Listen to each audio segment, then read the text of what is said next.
I'm Ben Sawyer, and this is The Road to Now. We're back with a new episode this week, guys, and couldn't be more excited. Our guest is Tom Hanchett, historian extraordinaire of Charlotte, urban historian. You've heard him on the show before. He's got a new book out called Affordable Housing in Charlotte, What One City's History Tells Us About America's Pressing Problem. There's so much great in here about ways we've tried to solve the obvious crisis. I don't know where you guys live. If you live in the country, maybe you don't see it. But here in Nashville, it's very hard for people who are not making really good incomes to afford a place.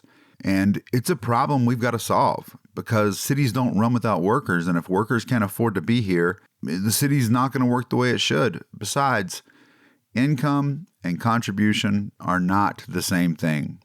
That should be obvious. There are plenty of people who make cities the place that you want to live who cannot afford to live here. And if you want them to stick around and you love your city and you want it to thrive, these are problems we all have to grapple with. And I'm happy to say that as with a lot of the great solutions to problems, these don't fall along party lines. There's a lot to learn here. I hope you guys enjoy it. And shout out to Tom Hanchett. I love Charlotte. Those of you guys who listen to the show regularly know I grew up around there, lived in the city for years. I got a weird relationship with it because it's an odd city. But this book made me appreciate it more. And if you're thinking right now, I don't really know Charlotte, maybe this episode isn't for me, not true. Charlotte serves as a test case, as a story, really, for looking at how federal policy is played out at the ground level for people living in cities. So this is an episode for everybody. But you know who's not everybody? Our patrons. You guys are awesome. Thank you for supporting the show. Patreon.com/theroadtonow. Patrons keep us going. And if you can't, make it to Patreon. If you could, go on over to Apple Podcasts or Spotify, or heck, we're on YouTube now. Shout out to people listening to us on YouTube. That's a newer thing. Give us a good comment. Give us a 5 stars, please. A little write-up does us some good. And we just appreciate, heck, you guys even listen to the show. So I hope you have a good week and you enjoy this conversation with our friend, Tom Hanchett. Tom Hanchett, welcome back to The Road to Now. Hey, it feels great being here. This will be the third time. Yes, the third time. The first time when the show was new, and who knew what a podcast was? Yes, exactly. And certainly not us. We were trying to figure it out. And you've done real well. I feel very proud. Thank you. We did eventually figure it out. You know, we're in our 10th year now. So we just had our 9-year anniversary in May. So I feel like it's worked together. Certainly much better than for those of you guys who have been listening for a long time. Tom was like one of our first people. We were like, we got to get Tom Hanchett on. Because I had read his book, Sorting Out the New South City. You know, he writes about the history of Charlotte, big in the, in the community there of historians. And Bob and I managed to both be in North Carolina at the same time. As we were driving there, I'll never forget this. I was like, we're going to be there plenty of time and early to meet Bob. And my son just threw up all over himself in the back seat. Like a mile away. It was like, gotta pull the car over. So yeah, two memorable moments, talking to you and that. But I think for those of you guys who aren't familiar with Tom, his book on Charlotte, Sorting Out the New South City, it's for me a milestone book. Like, it made so much sense, not just of Charlotte, where I grew up outside of Charlotte. I spent my college years renovating houses, working in the changing neighborhoods of Charlotte, particularly in Myers Park. It helped make so much sense of the world, not just in Charlotte, but in the greater scheme of things. The first time I read about redlining, which everyone knows about now, but Tom Hanchett was writing about years ago, and that's where I learned about it. So before we get into your new book, which is about affording housing in Charlotte, could you just take a minute and kind of remind us of your first book and what the lessons are about Charlotte that we can take away from to understand the bigger picture of American history? Well, Charlotte is one of the fastest growing cities in the United States. It has been growing ever since the railroads came in the 1850s, but it really took off as it became the second largest banking center in the United States around the end of the last century. And now it's routinely in the top 10 fastest growing places. But what I did is I went back to the years after the Civil War and was amazed to find a southern city that did not have racial segregation or economic segregation. And I documented this really carefully. I went to other cities and found the same thing, that there was a big sea change around 1900. And folks now have dug into that. That's when deed restrictions start happening in the new suburbs. A few years after that is when redlining happens here in Charlotte. Zoning, which has a racial and very much an economic component, begins to happen here in the 1940s. Urban renewal in the 1960s. All of these things layer on top of each other so that we end up with this typical American city, not special, where where you live puts you in a kind of bubble. You go to work, go to school, go to church, go to the gym, pretty much with people like you. Yeah, and that there's and one of the great things about your work, I think, both your new book, which you're here to talk about today, Affordable Housing in Charlotte, What One City's History Tells Us About America's Pressing Problems, and your first book, is it does two things. It makes you realize how much of the kind of common, throwaway lines people say about cities are untrue. And it helps you understand, we're in the middle of it. Everyone's living, they don't know what comes next. And you kind of look around. I mean, in Nashville, where I live, I live in a nice house in East Nashville, 4 bedrooms, 2 baths, bought it very affordable when we bought it in 2014. And 2 MTSU professors who were just starting out could afford to buy a house around here. And next door, they just tore down the 2-bedroom, 1-bathroom house that was rented out and put up 2 $1 million houses on the same lot. And you ask yourself, how did that happen so quickly? And you realize it's been happening. And that's very well said. Yeah, if you think that all of history was what was in your high school textbook, oh, I'm sorry for you. But this living history, making decisions every day, things change incrementally. Sometimes they change with a little bit of speed on them. Sometimes you don't even notice it. But you end up living in this world that we're in now, particularly since the big recession in 2008, where lots of middle income folks, teachers and professors and clergymen and all that kind of thing, are finding it hard to find a place to live. Yes. And we've seen this. And I think it's one of the strange ironies of it all is that people move to a city because they like the city. But when people move to the city, they frequently push out the creative types who made the city the place they want to live. So this is all about a process. Now, your new book, what I love about it is in your first book, you tell the bigger picture of the story. Now, in this book, you target in, and your book is about affordable housing. It seems like anybody who wants to understand where we are with this, your book is a great place to start. So I just want to start off, let's get our definitions down, right? You look at affordable housing and how federal policy has affected federal policy and local policy, the market in general has affected all of this. So how do we define affordable housing and where does it fit within the bigger picture of government subsidized housing? Affordable housing is there's not an official definition. It's kind of grown up over time. But it is housing that on one component is there's a kind of rule of thumb. You shouldn't really be paying more than 30% of your income for housing, and that includes heat and utilities and fees and that kind of thing. And so that 30% is part of the answer. But the other is looking at people who are of area median income or below. Median income, you can kind of understand that. Half people make more, half people make less.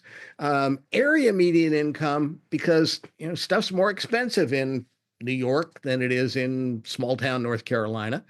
And so every community has an official area median income. The 2 price points that I particularly look at, one is folks who are making 60% of area median income and folks who are making 30% of area median income. I myself, as a teacher, I get paid as a teacher being a historian here in Charlotte. For a long time, I was making around $45,000, $50,000 a year, and that puts me at that 60%.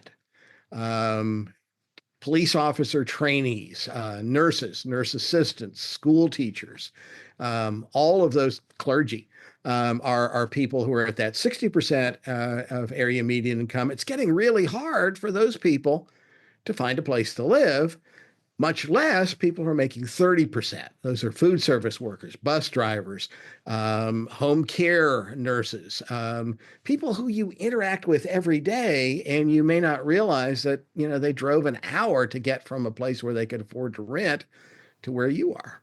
Yes. And most of the time when we talk about affordable housing, I feel like it's cased in like, a humanitarian cause. But you say that it has so much of an impact. So for anybody listening right now who's made it this far into it and they're going, we're just going to listen to some charity case, I want you to make the argument right now, and I know you can because it's in the book. Why should I, a guy who lives in a house that I own, the equity in my house is going through the roof, why should I care about affordable housing? Because those people's lives touch all of our lives. If you ever plan to get sick, most of us don't plan that, but we're going to do it at some point. Having a nurse or a nurse assistant there is a cool thing. I recently went through some really tough gut issues. I was in a hospital. We have two major hospitals here, and for about a week at each place. And I talked to my caregivers, and none of them lived within a half-hour drive of the hospital.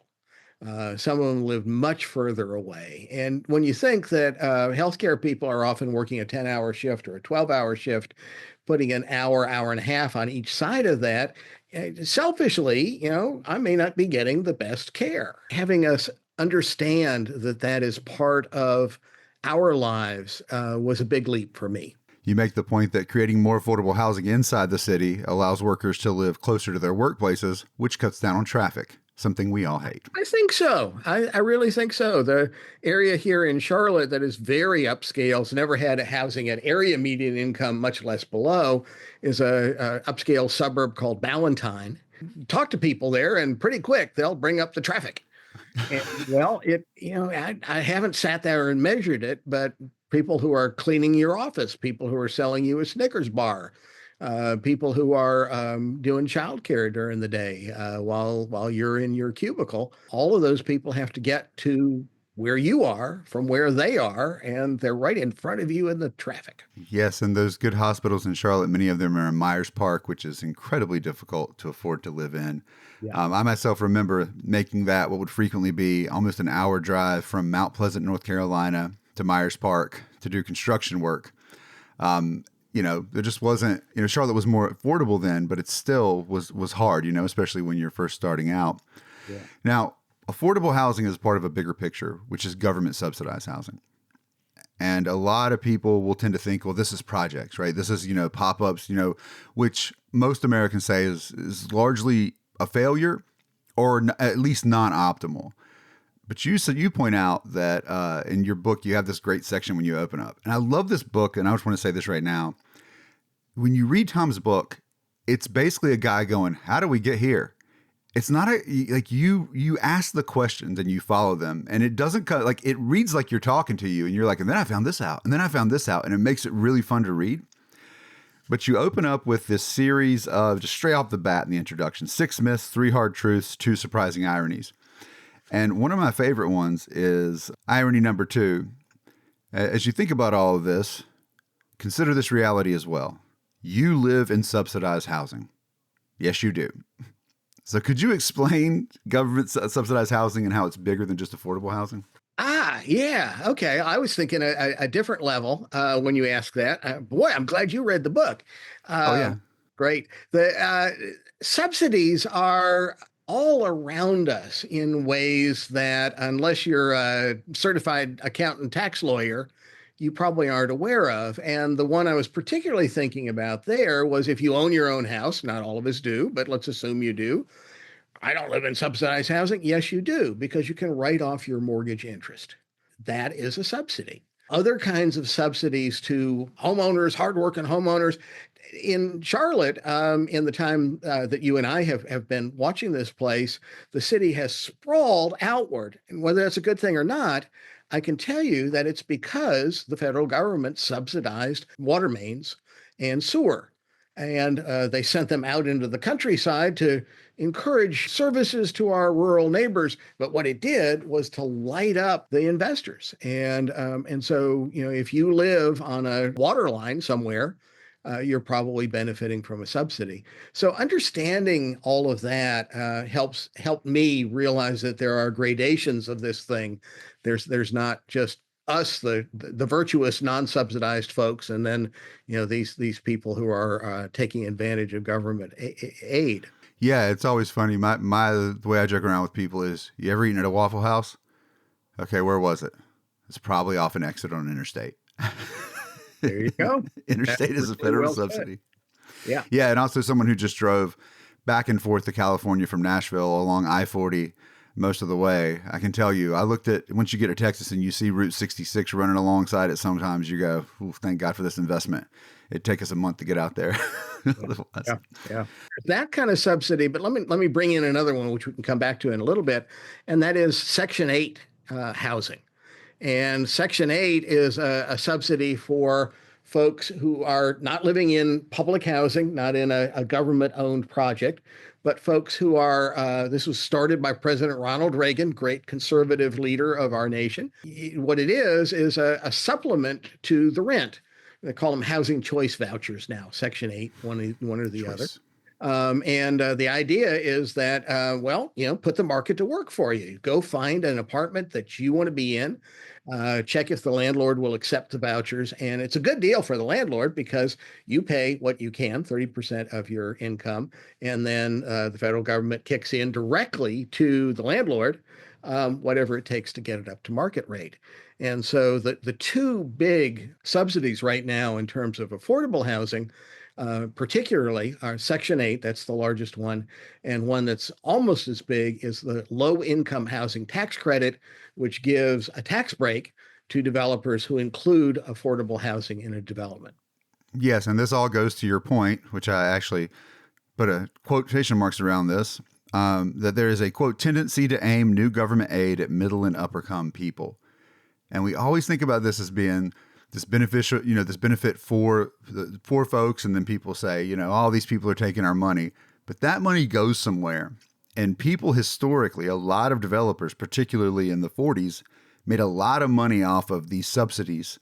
So could you talk about that story, kind of where it comes from, and particularly the Fair Housing Act of 1947 and this section inside of that it really, really, really creates some remarkable places, but definitely makes very rich people. Yeah.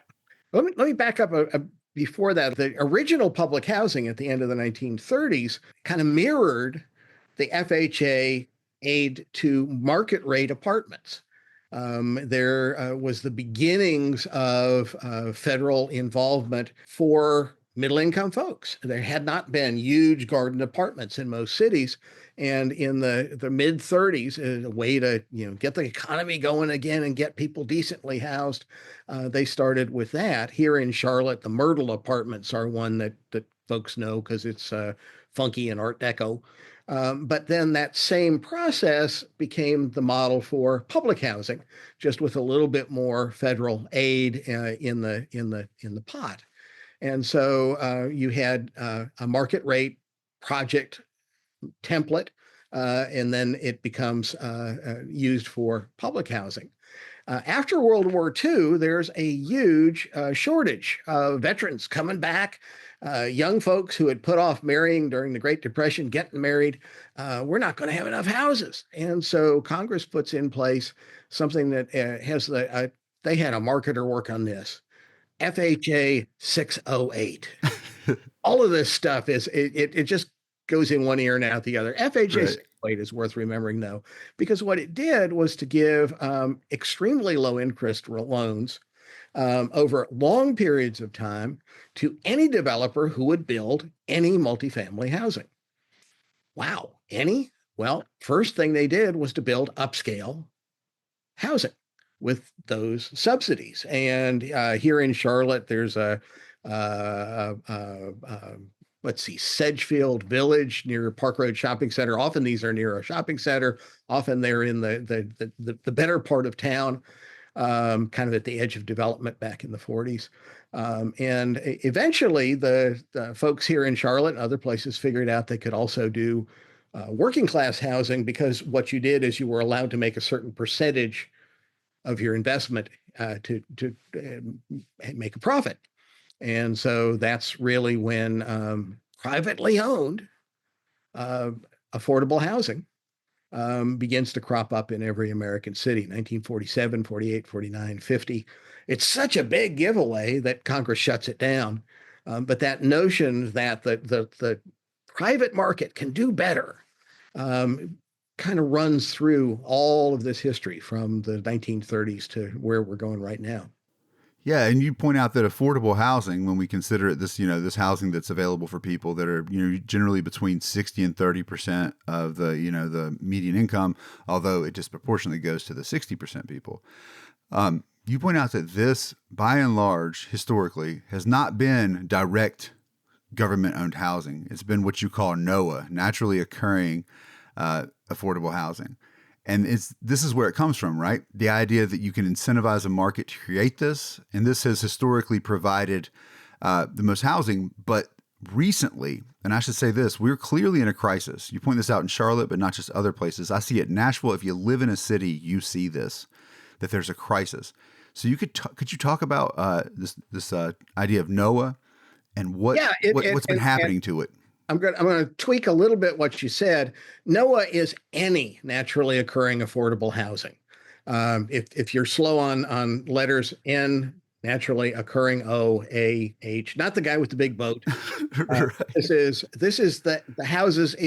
I don't know what your life was like, but coming out of college, I got a bunch of roommates together. We rented a half of a duplex, and that's naturally occurring affordable housing.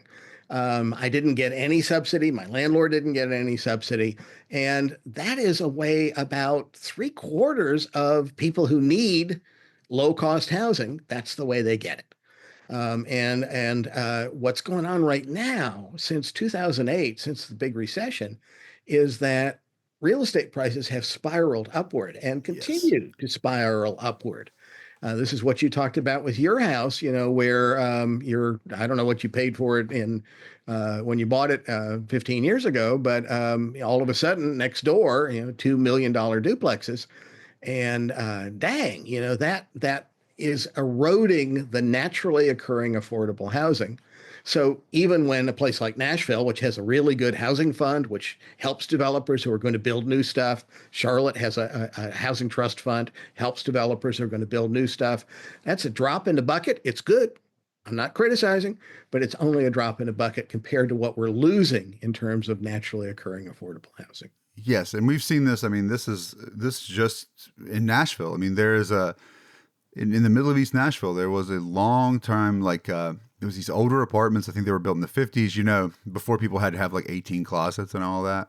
And they were small, and I had friends who lived in them. A lot of creative types lived in there. And they just closed them down. And you have a description in this of like closing them down, putting in marble countertops, and then doubling the rent after you boot everybody out. That literally just happened. And my son, Solomon, I think lost he was in 4th grade. 4 of the kids in his class just weren't at his school anymore. And this is disruptive to people.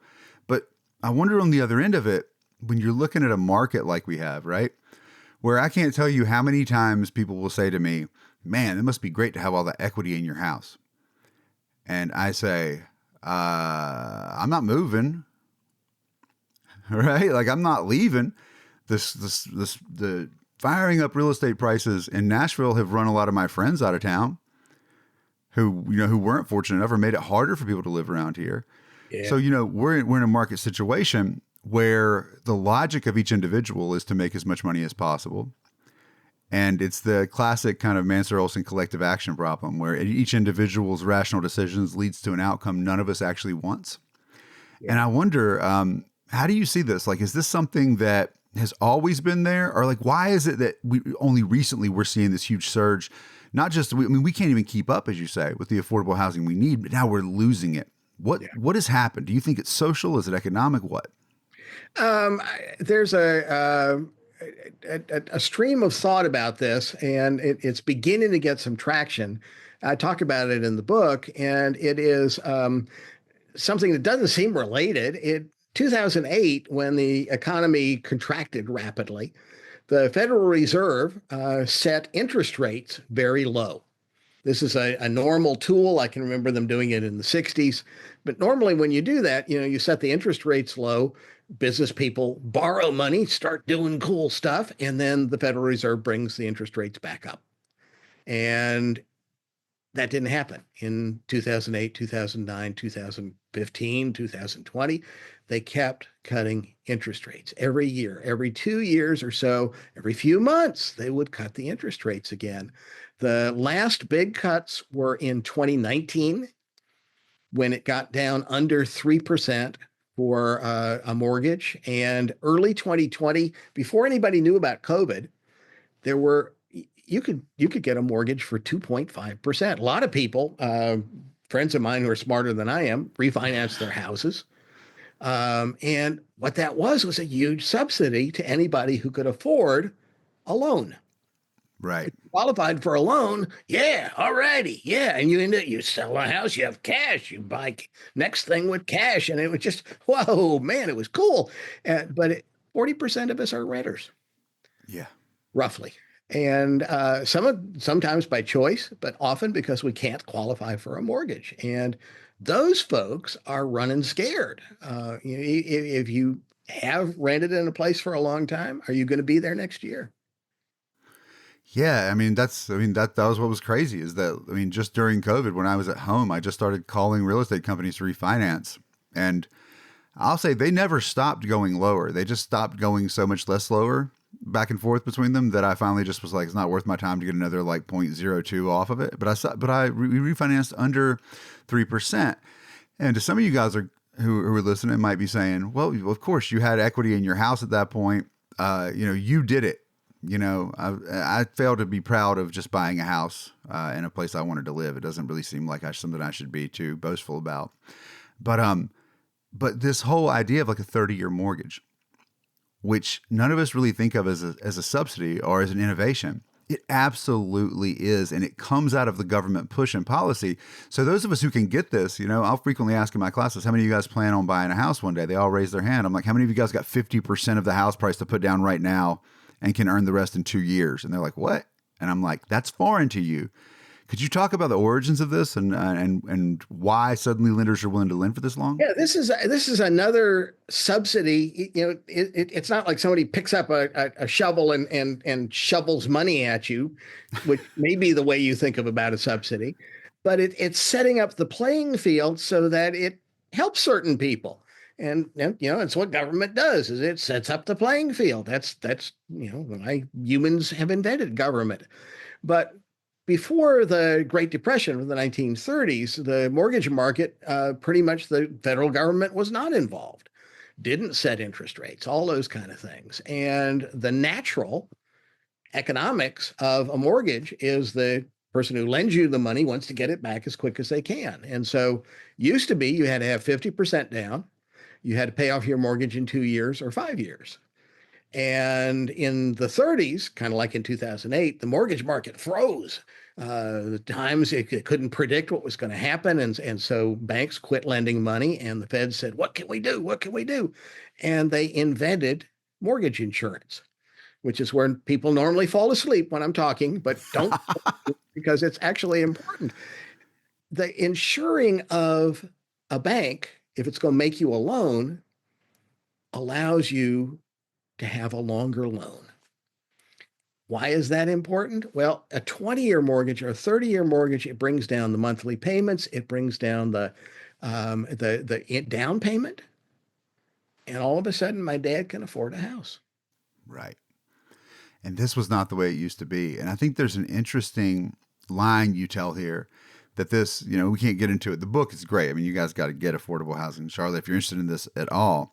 But that this was actually an innovation. And I think, sometimes we talk about the Industrial Revolution. Historians of capitalism have talked about the Industrious Revolution. And it has not just to do with like the technology, but the mindset that people have, right? The way they think about things. And you talk about this shift where before, when you were investing, you were looking for bigger returns up front. But what happens is this kind of seed that's planted in the early 20th century, which is getting smaller payouts over longer periods of time that are more secured. This sets in. Do you think that's something that we've lost? I think that the world seems to have gotten so complicated, it's hard to understand how it all works. And I certainly know that that was my journey as I was writing this book, was going, oh, that's why my dad could own a house, even though his dad had not owned a house. Right. And that's why, I mean, right now, people in Washington are yelling at the Federal Reserve to decrease interest rates.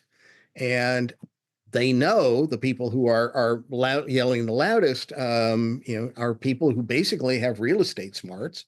And they realize that if the interest rates go down, the demand for real estate will go up and the prices will start going up again. And just having some grasp of this, that it's not magic, it's not nature, it's people making decisions. That's, to me, really empowering. Yeah, but if you really break it down, Tom, who does that benefit? I mean, it doesn't benefit you if you're buying a house. The reason that you can now afford a house is because you can afford the payment when the interest rate goes down. It benefits the people who already own things, which are the people who are already doing pretty well. Yeah. Oh, that's well said. That's well said. And most folks who make policy, and this is not a criticism, are people who own their own house. And so we're living in this bubble where if real estate prices are going up, that's great.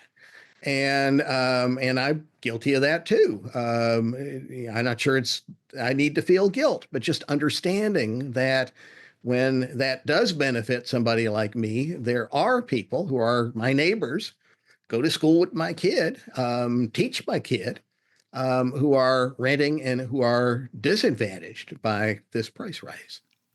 And inflation ain't so bad if you already bought your house a couple years ago and you got a low interest rate. It just means that if your salary goes up, you got less of your money to spend on a house. You know, there's just a lot of people who don't necessarily lose out on this. It's worth thinking about. Now, this is why somebody who is not from Charlotte might want to read this book, because the stuff that we're talking about, I think you're probably following it because you're still with us at this point, but seeing it written in front of you allows you to grasp it better, I think. And there's literally nothing like this. There's a book about housing over time in New York City, but this notion that housing policy is a Washington thing, this book gets beyond that. It says, how do things really work for you and me in a real city over 80 years? Yes, and there are just surprising things in here. You know, I frequently say that we in the 21st century are victims of our own historical success. You know, you point out whenever Charlotte forces everyone who owns apartments to put a bathroom in. That was right. It's like, they called them socialists. Half of the 20th century went by before the notion of a building code that required indoor plumbing. And what happened was the big polio epidemic in the late 40s, and the real estate folks who had been fighting against this socialism, the polio is spread by human waste, by flies and mosquitoes and stuff like that. And so the notion of a building code, the notion of requiring screens on windows, indoor plumbing, all of that took a fight. And so getting from where we are now to wherever we want to be, it'd probably take a fight again. Yeah, it's just amazing to think that at some point in time, somebody said, I think all these apartments should have bathrooms. And somebody was like, you would, you communist. Exactly. Literally. They literally said that. So when we look at this growing trajectory here, I mean, there's so many fascinating things. Like you point out the end of World War II. And we don't, we think, World War II was all rah, rah, and we came back. And we did, but there was 46. There was a lot of unrest. And the politicians in D.C. were well aware of what had happened after World War I. Whenever people came back from the war, not so rah, rah, but everything was disjointed. And so a lot of the policy is shaped by that. And you even say that, I didn't even know about this, that in Charlotte, and I'm guessing other cities, they built like barracks for people to live in. and out by the Charlotte Douglas Airport, like 406 units, I think it was, in these barracks. And then afterwards, they just gave it to Charlotte to be public housing. Well, that was an interesting way that the federal government kind of eased into federally owned housing, was war housing. And we now expect that there will be a standing military, there will be housing at military bases. That was a new thing in World War I. And so some of the first multifamily government-owned housing is war housing during World War I, which is mostly sold off after the war. And then they do that same thing again in World War II. Here, the what's now Charlotte Douglas Airport, one of the busiest in the world, had a component known as Morris Field, which trained flyers. And they built these wooden barracks, figuring, what are we going to do with them at the end of the war? I don't care. Let's just get them built, get these people flying. And at the end of the war, they kind of looked around and went, all right, we'll sell it to the city for, I don't know what it was, $1 or something like that. And so, but the notion that the government could build housing, that it could be a decent place to live, not fancy, war helps with that. It does, and it it sets the pace for, I think, we were going away from it now, but still there's the imagination people have. What did you say of the garden housing with the green space and the idea that it just used to be possible to find a place to live and now you can't. It's like, well, bigger macro level things have happened that have changed that. Now there are different solutions that people have looked at. And as I said earlier, most people think of like government subsidized housing as, projects and where you see crime and things like that. They have a lot of derogatory attitudes. You point out that actually Hugh McCall grew up, the banker, like the guy who basically created Bank of America. This, created it alongside what you call the $1 billion football game. When those guys would throw like three guys would throw the football, you were like, that's 3 future billionaires throwing the football in the yard of the subsidized housing. Yeah. And this is some of that FHA 608 post-war, not for poor folks, but for folks who are at the beginning of their career, not wealthy at all at that point. The notion that living in subsidized housing will sap your will to succeed in the capitalist system. Hugh McCall's done mighty fine, and the folks that he hung out with back then. And that's an extension of what we started out talking about, which is that the subsidies are much broader and run through our society in ways that we don't recognize. There's a sense, because the original public housing in the 30s was built not cheap, but not fancy. They're not going to waste money on poor people. And so, there are some units that don't have closets because, they don't own anything they need to put in a closet. And it won't keep it clean and all of this stuff, And so the early public housing, which is definitely a step up from the no bathroom kind of existing rental housing, got a bad name really quickly. And within 10, 20 years of building the first public housing, folks were going, wait a minute, we got to tear that down. And so you get a wave of tear down stuff happening starting in the late 60s, 70s, 80s, 90s, 2000s, program called Hope 6, if you're following along on your bingo card. But that remains our vision. When somebody says they're moving to build affordable housing next to me, people think of that. Really, what's been happening since about 2000 is mixed income, mixing stuff into existing neighborhoods, using the same kind of architecture, and the development.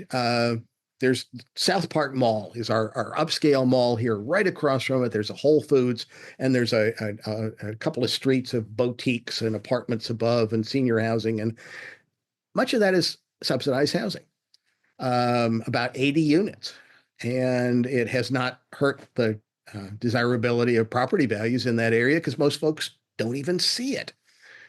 It's good for the people who live in it because they can walk to everything they need. And, Whole Foods is not cheap, but if you don't have a car, you can get there, you get back. And so the best housing that's been built in the last 30 years is not the old model of the barracks of public housing, but it is this notion of, housing you'd want to live next to. In fact, people who are living next to you may well be people who need those kind of subsidies. It is not only good for the neighbors and the folks there, but it's particularly good for kids.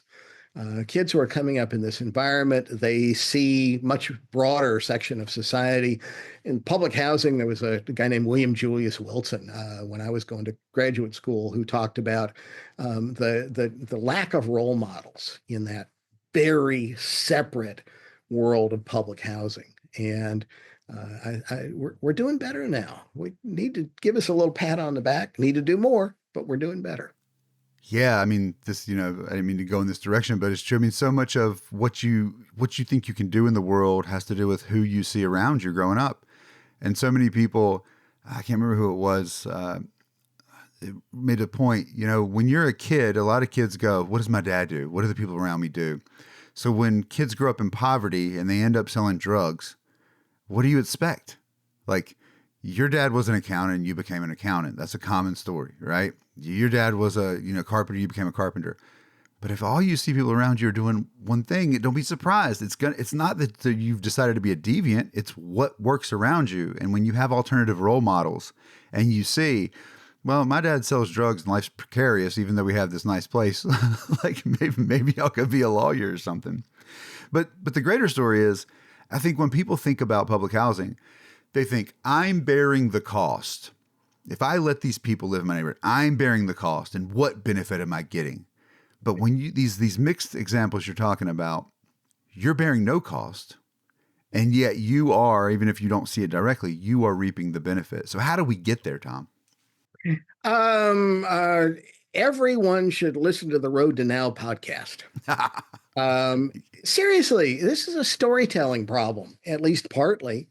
Helping people who, in their real lives, they don't think about public housing. They think about getting the kids to school and whatever. And the more we can be aware of these stories, share these stories with other folks, and bring them home. Your kid's teacher, my daughter's teacher, wonderful woman, turned out to live in a duplex on the next street over from the 1920s. And when I realized that, I realized she is not making a lot of money. And, I hadn't thought about that. Teachers don't make a lot of money. And she needs to live in a place like that. I'm glad it's in my neighborhood because my kid needed some help a couple of times. And, but to understand that this is not a them problem, it's an us problem. Right. It's an us problem that I found very interesting. The story you tell about Charlotte, things I hadn't thought about. Number one, there's really not been a great scandal in the history of Charlotte's government. Friends in Chicago, and I'm not picking on Chicago, but there's a sense in some big cities that the people you would interact with in government are kind of in it for themselves. And I'm sure there are people like that in Charlotte, but the sense that, it's corruption, that's the problem, doesn't seem to apply here the way it does in some other places. And yet we have housing problems. And so maybe it's not the particular politics of your area. Maybe it's something more general. Yes, you point that out well. This other side of it I hadn't thought about, and this gets into what's unique about Charlotte. There aren't these like smaller cities that have popped up around there that kind of claim their sovereignty. And that has brought everyone into the same conversation in a way it doesn't in a lot of cities. That was fascinating to me as well. Although I will say this, Tom, 3 days ago on the way home from California, we stopped at the Little Rock to see the historic site for the school. And I spoke to a guy, Alex Crawford. He was the National Park Services guy. And he's from there and he's back working there, but he went to Davidson, which was like small world. I actually mentioned I was interviewing you and he said, oh, that's the guy that wrote Sorting Out the New South City. And I was like, yes, it is. And he said that the thing about Little Rock is that it has continued to sprawl west and there are no small areas that are stopping it. So the city has grown and grown and grown and grown. I thought that was fascinating. But then I realized later, you also said there's no river to separate anything in Charlotte. Yeah. The geography here, if you're in a different part of the United States, this is an area that largely has been allowed to annex whatever is urban. We are now bigger than Boston because Boston, the city, is such a small part of Boston. The political city is smaller than the suburban city. And so that's one of the reasons why this book was writable, was that I was able to write about the city of Charlotte, and that's where most of the affordable housing work has been done. There are some very small towns that used to be rural. Davidson, a little college town, Mint Hill, that was a kind of a farm crossroads, one or two others. Some of those have resisted even zoning for apartments, much less low-income apartments. So the notion of suburban resistance to all of the big city problematic kind of world, it's here too a little bit, I think. I was really impressed in Charlotte. It does seem to mimic what I've heard other places. Almost everyone likes the idea of expanding affordable housing in some way. We might think of, people are like opposed to these, like the projects or whatever and things like that. But the idea that somebody who's working, putting in the time, they're not asking for, some kind of big handout, but the people that work in a city should be able to afford to live in that city. And in Charlotte, you write kind of towards the end of your book that there are people who are sincerely dedicated to this, including business people who see this opportunity to build these developments with mixed income housing in them, like you said, spread throughout, near public transportation centers. But this huge effort that was put in, it never came to fruition despite widespread support. Why did it fail? And what can that teach us about the steps we should be thinking about if we really want to solve this crisis? That is a really perceptive question. And a lot of it goes to the realization, which somebody smarter than me would have known before they wrote the book, but I didn't, that almost all affordable housing is financed with developers applying for federal tax credits, which means that they get a discount on the federal taxes they pay. We've been doing that since the era of Ronald Reagan, the low-income housing tax credit. I mentioned that. And the federal government doesn't want to give up too much of its tax revenue. And so the amount of credits that are available are always significantly smaller than the number of good projects that are proposed. And there's a mechanism that sorts out who gets it and who don't. But the thing that makes me really sad is that these are good projects where people have lined up the land, they've lined up the financing, they've gotten the community to buy into it, and still they can't because folks in Washington will not allocate enough credits. Good news. Let me talk about where we are right now in the middle of 2025. Whenever you listen to this, 2025 still will have happened. I don't know what'll happen since. All I heard was the good news part, Tom. That's all I'm looking for. There's good news and bad news in the big budget bill that passed. Trump signed it into law on July 4th. One good thing was that the low-income housing tax credit was increased by 12.5%. That means the number of projects can be done is up 12.5% starting, I guess, this fall. Wow. That's great. It's that is good news. Big permanent increase since the low-income housing tax credits were started in the 1980s. That's good news. That's one of the ways that affordable housing happens, is through those subsidies to developers. The other, remember, is Section 8, which is the subsidies that go to help people who are renting. The subsidy goes to the landlord. Section 8 is administered under HUD, Housing and Urban Development, which is taking a 43% cut in its funds. Exactly how that cut will be allocated, I don't think anyone knows yet. But what it looks like is a substantial reduction in Section 8, which houses thousands, millions of people, even as we're getting a small increase in low-income housing tax credits. What's going to happen next? I don't know. And those tax credits will be beneficial, but they won't come online immediately. And I don't know enough about that to comment on that. I believe you're right.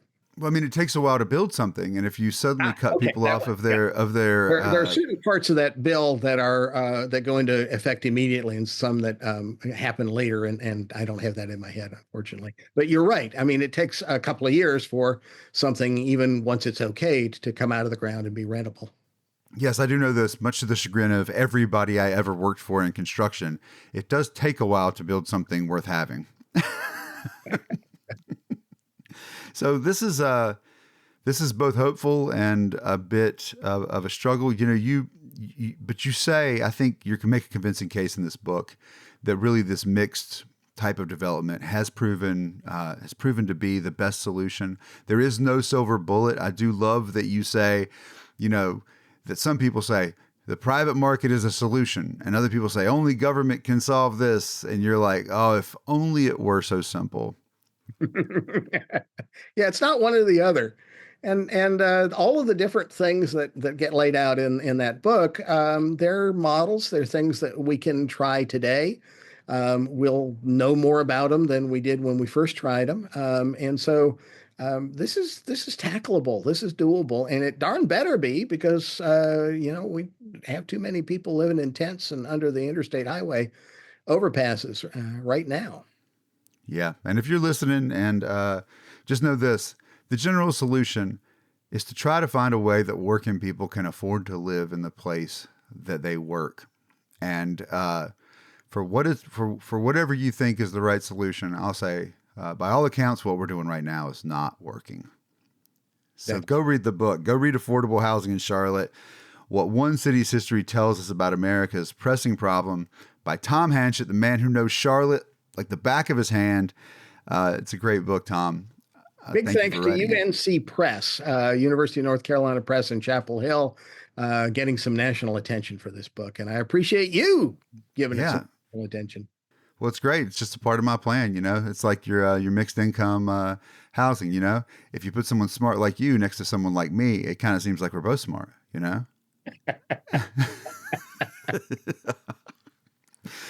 Before we go, could I ask you one last question, Tom? Sure. How did you get into this? Because I just want to set this up by saying you're writing a book about people who are often like mentioned as a group, but not really. You don't bring it down to the human level with folks. You're like, oh, there's the working poor, but you chose to take these folks on, which to me seems like, as a historian, the people who are probably most likely to read a book like this aren't the people that are on affordable housing.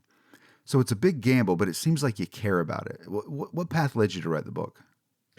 A really bad thing happened here. As I was getting started, a police-involved shooting of a guy named Keith Lamont Scott. And this is about the same time as the George Floyd shooting. It's that whole era of our recent past when there are a lot of angry people, and then something snaps. And often it's a police-involved thing in that period that we've just come through, that we're probably still going through. And the anger that erupted from that bad incident was not just anger about police or that incident. It was anger about a system that seemed to be hurting people, particularly African American people, low-income white people, people who've been hurt earlier by urban renewal and redlining and all that sort of stuff. And how did we get here? And so that's what I started to dig in. It helped that I had a friend. I play music, play a little bit of fiddle, and a guitar player friend of mine who worked hard all his life, Vietnam veteran, lost his business in the recession, living on Social Security. And he lived outside of Charlotte in an old apartment complex. Some nice lady from New York bought it, put in granite countertops, doubled the rent. And he came this close to living under a bridge. And the combination of watching neighborhoods wrestle with this, watching my friend wrestle with this, and also Charlotte has a mayor, Vi Alexander Lyles, African-American woman, whose background is in finance, and her family actually were builders in Columbia, South Carolina. And so as this all swirled, Vi Alexander Lyles helped lead the city to say, there's a whole lot of stuff we can't fix. We're going to try it all, but let's particularly work on housing. Let's get that housing trust fund up from $5 million a year to $50 million a year. So that it's a story with some heroes in it. And they're at all levels of society, which gives hope for us because we're at all levels of society. We are. I got to say, I walked away from this. Charlotte is this home of mine that I always kind of wrestle with it because I'm always like, I love it because my memory is affixed there. There's no book or no city that I can read about that captures me like Charlotte because it is so different. Growing up and going to other cities and being like, whoa, they got a river here. Whoa, they got a river here. Oh, they got oceanfront here. And then you go, yeah, every city pretty much had to have something like that. And Charlotte just happens to be where two railroad tracks crossed. And you're like, that's weird. But appreciating the fact that, we had LaShonda Mims on, who wrote that great book about lesbian history and comparing Charlotte and Atlanta, like the leadership that people have shown there, and the fact there's no corruption, and just the fact that like a city that was 2/3 white elected Harvey Gantt to be mayor in the 1980s at a time where it's like, it's the South, but there's just something different about it. It helps me feel the sunny side of my wrestling with this city that's so bizarre, that seems to bulldoze everything that's worth having, that tears down Fat City, this punk club, and puts up the Fat City condos that nobody who ever went to Fat City could afford. Thinking about it this way, I got to say, makes me feel like there might be a little more soul to it than I appreciated. That's wonderful. I appreciate it. Thank you for doing this. Thanks for being on the show, man. Thank you for listening to The Road to Now. If you enjoyed this episode, please tell the world by giving us 5 stars and a review on Apple Podcasts or 5 stars on Spotify. Or spread the word directly. Just text a friend maybe, or share a link on social media. Anything helps and we appreciate it. And if you've got a friend who hasn't gotten into podcasts yet, let them know they can hear us every weekend on SiriusXM's POTUS channel 124. Now is the time when we say our special thanks to our supporters on Patreon and give a shout out to our Washingtonians. That list is Tanya Marsh, Mary Hawking, Tim and Caitlin Wells, Fig White, Matt Williams, Team Martin, Ann Williams and Frank Edwards, Nate Farrer, Jennifer and Magnolia, Chris and Teresa Adams, Joy Avery, Edward Carlson, and Aaron and Derek Garrison. Thanks to all of you guys for supporting us. If you want to support our work and maybe get on that list, you can join us on Patreon at patreon.com/theroadtonow. You'll get extended versions of select conversations, extra episodes, bonus materials, and more. That's all available at patreon.com/theroadtonow. For more on the show, visit our website, theroadtonow.com, where you can easily search our back catalog and quickly find links to content. Why is it so good? 7 Ages Design. That's who made it. If you're looking for a website, go check them out. The Road to Now is hosted and produced by Bob Crawford and me, Ben Sawyer. Our associate producer is Gary Fletcher. This episode was edited by Ben Sawyer, and our theme music, like pretty much always, was by Paul DeFiglia. For Bob Crawford, this is Ben Sawyer. Thank you for listening. Take care.